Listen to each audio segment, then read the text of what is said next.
Estamos de volta com o programa Você Pode Ser Feliz, aqui pela Rede Século XXI, e a nossa temática de hoje é sobre família, de uma maneira muito especial, reconciliação familiar. E a gente vai tentar ajudar você a viver um pouco isso. Como que a reconciliação, de fato, ela pode ser um dado muito presente dentro da sua família. É claro que, para nós, quando a gente fala de reconciliação familiar, a gente coloca isso porque a temática hoje é específica para isso. Mas a reconciliação, ela é como um todo, e eu diria isso de maneira muito própria, é um projeto de vida. Quando a gente pensa em várias coisas para a gente, para a nossa vida, para construir ao longo do ano, por exemplo, nesse ano de 2015, quantas promessas a gente fez no final do ano, uma delas eu acho que deveria ser essa: viver a reconciliação ao longo do ano. E isso de uma maneira geral, não só dentro da família. Mas hoje, é claro, nós vamos tentar priorizar isso, focar a nossa temática dentro dessa questão da reconciliação familiar. Eu começo lendo os interativos de, por exemplo, Onildo de Jesus, de Navegantes, lá em Santa Catarina. Opa, quase caiu aqui. De Navegantes, lá em Santa Catarina. E eu quero agradecer de maneira muito especial, ao Onildo, porque ele tornou-se um novo sócio aqui da Associação do Senhor Jesus. Muito obrigado. Que Deus te ilumine e te conserve cada vez mais. O Onildo, ele pede oração por ele mesmo, pela sua saúde, também por cura e paz, pede por sua esposa Maria de Lourdes e por todos os seus familiares. Também a Marluce Lisboa das Chagas, ela é de Piranhas, lá em Alagoas, e tornou-se uma nova sócia. Marluce, muito obrigado, viu? Que Deus te abençoe cada vez mais também, porque você acredita nesta obra de evangelização. Ela pede oração pela saúde, conversão e libertação dos vícios do álcool, do seu esposo, pede também pela saúde e conversão de todos os seus filhos. Claro, nós vamos colocar aqui as suas intenções.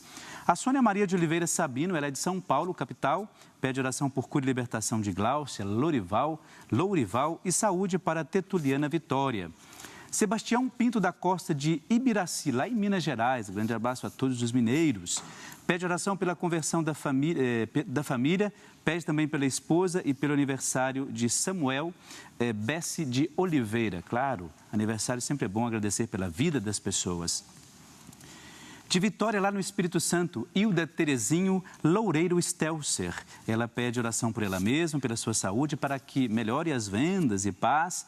Pede também pela conversão, trabalho, prosperidade e também por todos os seus familiares. Cleonice Martinez, ela é de Campinas, aqui próximo de nós, interior de São Paulo. Ela pede oração por ela mesma e também por Clarice. Ela pede aqui a oração pela sua saúde. Claro, nós vamos pedir sim, Cleonice. Arthur Augusto Rato Filho, de Campo Limpo Paulista, no interior de São Paulo, pede oração por ele mesmo, por Pedro Pereira de Oliveira, por sua saúde e cura, pela alma de Dalva Lopes Cardoso Rato. Ele pede também pela comunidade de Santo Antônio de Butujuru e por todos da Associação do Senhor Jesus, por todos os seus necessitados e familiares.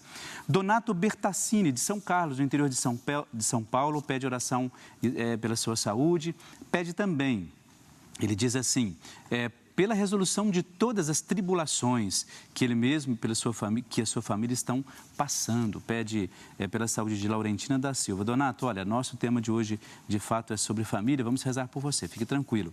E por essas tribulações que você está vivendo. Maria de Lourdes Felipe, de Navegantes, lá em Santa Catarina, pede por Onildo de Jesus, pela sua saúde, cura e libertação. E ela pede também, olha, pelas graças recebidas, agradece durante todo o ano de 2014 e pede a Deus que continue abençoando a sua família. Rosilene dos Santos Souza, de Sumaré, no interior de São Paulo, pede oração pela sua saúde, pela proteção, prosperidade, o trabalho do casal Rosilene e Márcio e pela libertação e também por uma casa própria para sua mãe e pede por todos da sua família e seus familiares. Estamos terminando aqui a leitura dos pedidos.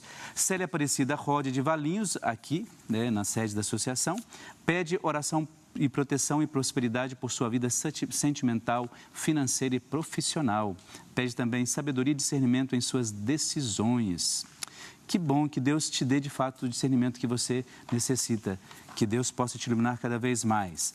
A Luzia da Silva Soares, de Goiânia, em Goiás, pede por cura e libertação de João Chaves de Araújo e Rosa Chaves de Araújo. Pede por Antônio da Silva, pede também pela cura e libertação da família e pede também por Terezinha, Geraldo, Verônica Leme. Rita Maria Salete Jaque Zuc, de Nova Prata, lá no Rio Grande do Sul, pede por oração, por ela mesma, saúde e situação financeira, pelos seus filhos Tiago e Tomás. E também Marta Salvador Careta, de Castelo, no Espírito Santo, pede oração por cura de Miguel, Stephanie e família. Quantas intenções nós lemos já no início deste nosso programa de hoje. Que bom, a gente fica feliz sabendo que você confia na nossa, não intercessão, mas na nossa apresentação a Deus de todos os seus pedidos e preces. Muito bem, eu queria lembrar você que nossa temática é sobre a família e quantas coisas acontecem na família, não é? Quantas coisas nós vivemos de bom, de maravilhas e de graças que nós damos a Deus, mas ao mesmo tempo algumas dificuldades que nós normalmente vivenciamos. Uma dessas dificuldades, que às vezes complica um pouco o andamento de tudo, é a questão do diálogo. O diálogo que às vezes falta e impede que muitas graças de Deus de fato aconteçam. Por isso, para iniciar essa temática, a pergunta que eu faço para você é: você tem um bom diálogo com os seus familiares? Bem com a família em casa, né? Tenho sim, eu acho super importante, né? Já que a sociedade está sofrendo uma grande influência na família, né?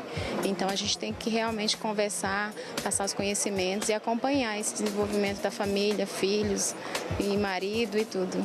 Acho, eu tenho sim. Eu tenho 3 filhos e a gente está sempre conversando. Precisa, toda família tem que ter, né? Porque se você não conversa, você não se entende, né? Então, tem que ser. Eu acho que a gente ter um bom diálogo faz parte. Para tudo, na vida inteira, entendeu? Se você não souber conversar, os problemas vão se acumulando. O bom diálogo resolve tudo, né? Evita briga, evita discussão, evita mal-entendido. Nada como um bom diálogo para resolver as situações. Olha só. Viu só como que a gente, inicialmente, quando pensa sobre família, e a gente já diz, a partir da pergunta sobre o diálogo, quanta coisa falta, né? E sabe uma coisa interessante? As pessoas, elas têm consciência de que é o diálogo que precisa, de fato, acontecer. É claro que tantas outras coisas também. Mas como o diálogo, ele é um dos pilares essenciais para que a família, de fato, conserve-se unida. Quando eu digo união, eu não digo, assim, ausência de conflitos, em hipótese alguma. Mas a paz, ela vive, lógico, ela vive e se alimenta das intenções que nós temos para que a melhor coisa aconteça dentro da família. E esse diálogo, de fato, ele vai solidificando cada vez mais a confiança que você tem no outro. Porque quando você dispensa o diálogo, você está dispensando a resolução de um problema. Então, por isso que as pessoas, elas têm consciência disso. Você viu pelo VT que nós apresentamos. Consciência de que o diálogo, ele multiplica aquilo que é bom dentro da família. Porque ele abre espaços. Porque abre espaços para conversa. Inclusive, quando a gente fala de diálogo, a gente não pode ter como referência apenas nós que podemos falar. Os mudos, os surdos também dialogam com os seus conflitos, com as suas dificuldades, com as suas necessidades. Na paróquia anterior onde eu estava, na paróquia no Santuário de Nossa Senhora do Sagrado Coração, na missa das 10h30 tem a presença dos surdos, surdo-mudo. E como há um diálogo pleno entre os intérpretes e também os surdos. Ali existe um diálogo de comunhão. E para mim isso é muito importante, porque a gente começa a ter a referência de que o diálogo é aquilo que parte do coração e nos ajuda a buscar o entendimento da outra pessoa, na vida da outra pessoa. Por isso, dialogar é essencial. E como as pessoas entenderam bem isso? O VT é muito bem produzido para dizer assim, olha, existe alguma coisa que pode ser feita. Não é que precisa ser feita e a gente fica idealizando isso. O diálogo pode acontecer. E aí, dentro disso, para a gente fomentando ainda mais a nossa provocação de hoje, eu pergunto para você, que a sua família, ela é perfeita? Como que é a sua família? Você enquanto pai, como é que você enquanto pai vive plenamente a sua família? Não como chefe, o todo-poderoso dentro da sua família, mas aquela pessoa responsável para ajudar a discernir tantas outras coisas que podem influenciar dentro da sua família. E a pergunta não é apenas para o pai, eu coloquei assim, que tipo de esposo você é? Para a gente tentar essa reflexão. Você é um esposo resmungão? Você é cheio de verdade no diálogo, digamos, com a sua família, na pretensão de diálogo? Você é um esposo, eu diria, tolerante para com a esposa e com os filhos? Outra coisa para mim é essencial. Todos nós temos os nossos hobbies, as nossas coisas que nós gostamos de fazer, independente daquilo que nós, enquanto profissionais ou enquanto pai de família, exercemos. Uma das coisas, por exemplo, que eu coloquei aqui. O jogo de futebol, para você que é pai, que é esposo, ele vem antes do seu casamento? As coisas que você gosta vêm antes do seu casamento? Aqueles amigos, os bares, eles vêm antes do seu casamento? Como é que fica isso? Enquanto esposo, você já se perguntou sobre isso? O compromisso que você fez com Deus, o compromisso que você fez com sua esposa, ele de fato existe? Será que isto é só aquilo que no início do seu relacionamento funcionou bem? Ou você assumiu isso para a sua vida toda? Ou as coisas depois passam a ser maiores do que o compromisso que você fez com Deus e com a sua esposa? Uma outra coisa muito importante também para a gente pensar. Você enquanto esposa, primeiro o esposo, mas a esposa também. Você é possessiva com o marido e com os filhos? Você tem um sentimento que você não consegue trabalhar direito e passa a achar que todo mundo é seu? Você cobra o seu marido a todo instante, aos filhos também, como se eles pudessem resolver os seus problemas e não que haja uma resolução em comum dos problemas? Você vê também problema no seu relacionamento familiar, onde ele não existe?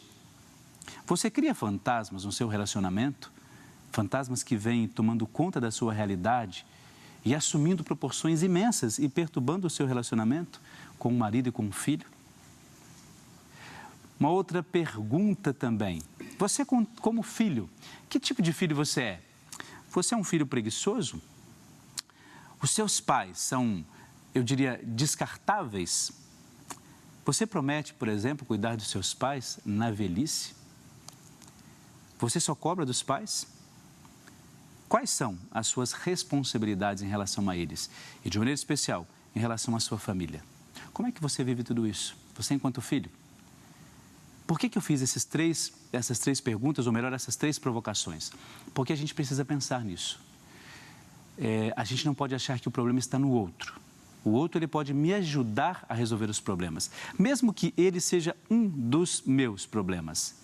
Mas ele não vai ser todo o meu problema. Eu não posso carregar a outra pessoa de algumas frustrações que eu trago.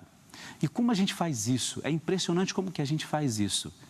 A gente carrega as nossas frustrações pessoais e descarrega essas frustrações na vida da outra pessoa como se ela fosse responsável por alguns discernimentos que eu não consigo fazer e que eu não consigo ter.